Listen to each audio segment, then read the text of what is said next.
In this video, I will show you how to customize your WooCommerce pages without code.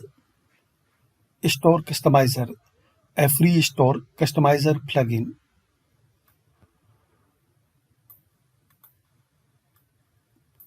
So install and activate this plugin. So install and activate.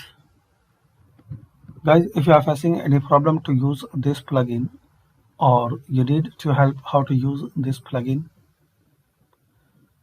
so check out a video about this plugin, how to use it in description.